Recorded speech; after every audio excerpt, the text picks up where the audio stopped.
Hi guys, this is a little different for me. I'll be posting a couple fishing videos really soon too. But in addition to the fishing videos, I've done this once before, and I could use some help from all you subscribers out there. If you see something, you'd also give me a thumbs up or down on this. But fishing being a passion with me, I do enjoy collecting lures as well.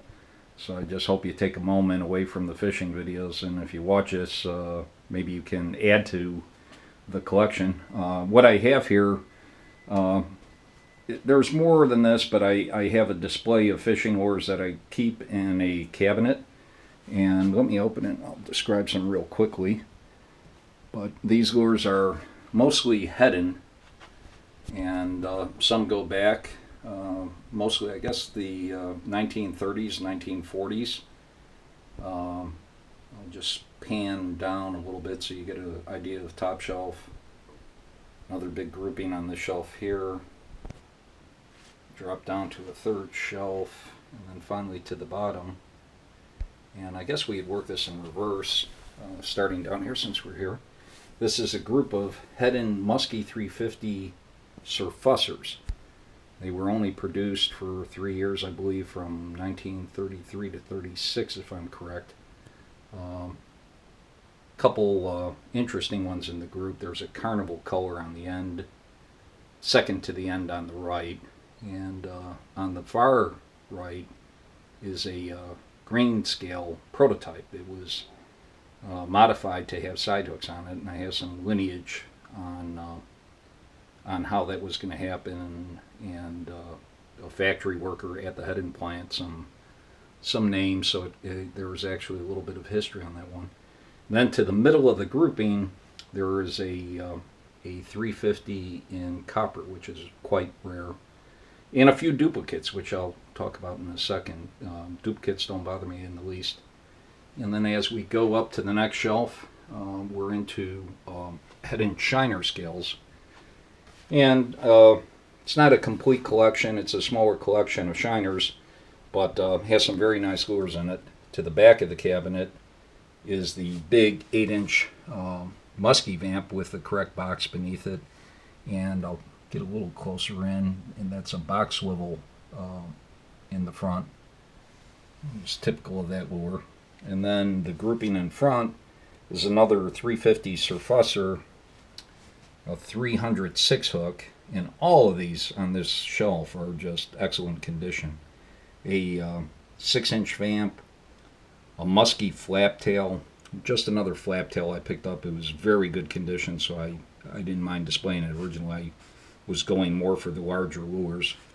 A deluxe basser, a 1800 crab wiggler, excellent with a pointed collar, quite rare, hard to find. Though shiner scale was a more common color, but that particular lure would be a tough one to find in good condition. And then a SOS, which stood for stand on side, not save our ship, but in lure manufacturers, at least Heddon, that's what it stood for, was stand on side.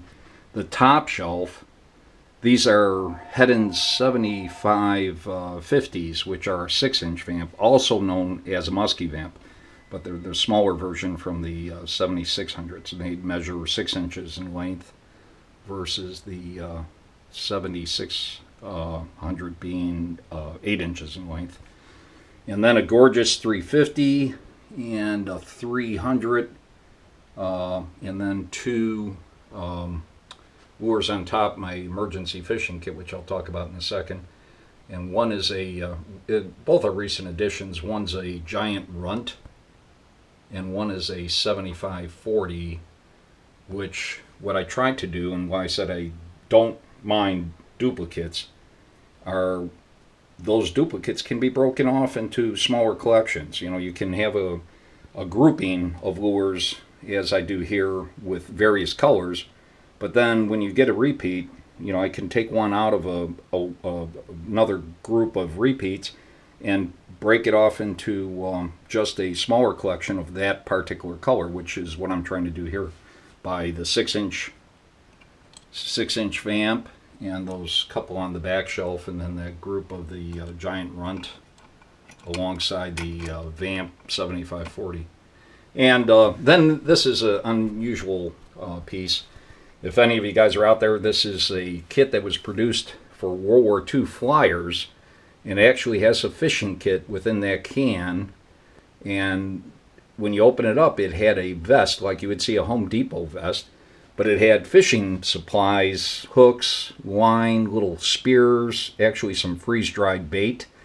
And this one was packaged by Horrocks Ibbotson in 1943, and the can has the old-fashioned sardine can opener on the top. Can has not been opened, and you'll find these on eBay, but every time you see them, it's an apron, and it's never in a sealed can, so that's kind of a neat piece. So I'm going to end this. I'm going to make it short because I usually put out fishing videos, but if any of you guys are out there and you come across old wooden lures in particular, Heddon being a preference of mine, and especially these 6-inch Vamps, if you would shoot me a comment through YouTube, and I'll get back to you, and we can exchange pictures, and just appreciate even sharing photos with you. So this is JK9303 on YouTube, signing off.